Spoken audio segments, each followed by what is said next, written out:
Má v téhleté komplikované době smysl pro firmy řešit udržitelný rozvoj? Určitě ano, protože udržitelný rozvoj není jenom o ochraně životního prostředí, tak jak je mediálně často spojován udržitelný rozvoj právě s ochranou životního prostředí, ale je to i o dlouhodobé ekonomické výhodnosti. Protože udržitelný rozvoj, tak jak byl vlastně definován v roce 1987, tak v sobě propojuje cíle nejenom v té oblasti environmentální a sociální, ale i právě v té ekonomické. Jak se udržitelnost tedy propojuje s biznesem? Každá firma chce udržet svou ekonomickou pozici, chce maximalizovat svoji tržní hodnotu a tedy chce vlastně udržet svoji ekonomickou udržitelnost svého biznisu. No a k tomu i právě nástroje udržitelného rozvoje mohou být nápomocny, protože když se podíváme na jednotlivé principy udržitelnosti, tak například v oblasti environmentální, tak když firma usiluje například o snižování energetické náročnosti nebo o optimalizaci odpadového hospodářství, zavádění cirkulárních opatření nebo zavádění systému pro řízení kvality, tak toto všechno vlastně mění to prostředí té firmy k lepšímu a vlastně umožní to i různé finanční úspory.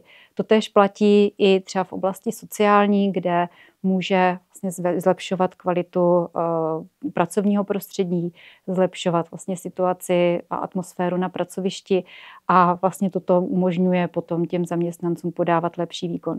To ostatně věděl třeba i před 100 lety Tomáš Baťa, který věděl, že to pracovní prostředí je naprosto klíčový projekt pro zvyšování výkonnosti zaměstnanců. No a jak se tedy k těm prvkům ESG postavit? Protože oni jako reprezentují tu udržitelnost, a druhou stranu to slovo ESG, nebo ty 3 slovíčka, když teď někdo slyší, tak vlastně moc neví, o čem to je. Pojem ESG vlastně znamená zkratku od 3 slov environment, social a governance a vlastně znamená to jakousi praktickou aplikaci pojmu nebo principu udržitelného rozvoje.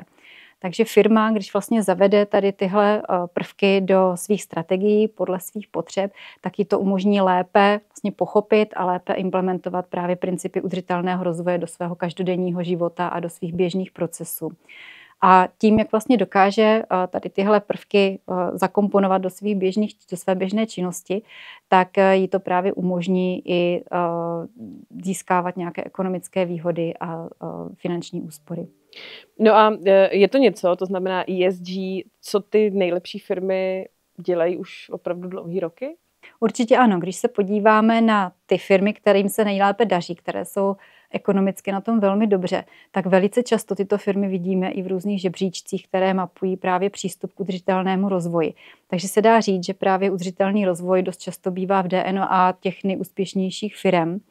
A tím pádem jakoby vidíme, že ten udržitelný rozvoj zároveň pomáhá udržitelnosti samotného biznisu. No a jak to tedy udělat tak, aby právě ty jednotlivé prvky ESG nám posloužily k tomu, abychom byli jako firma lepší, abychom jednoduše zlepšili svoji pozici na trhu? Určitě úplně na začátku musíme udělat hloubkovou analýzu, co vlastně pro nás to ESG znamená. A tím pádem musíme vlastně projít všechny ty 3 oblasti E, S i G, abychom se podívali na to, jakým způsobem se promítají do každodenní činnosti naší firmy. Tady ta hloubková analýza právě pro tu firmu může být velice prospěšná, protože dokáže ta firma zjistit, jaké jsou její silné stránky a jaké jsou její slabé stránky a může s nimi dál pracovat a může to právě přetavit do nějakého biznisového řešení. Takže tady toto vidíme například na zkušenostech firem, se kterými jsme spolupracovali, že se jim to velice často i finančně, i ekonomicky vyplatilo.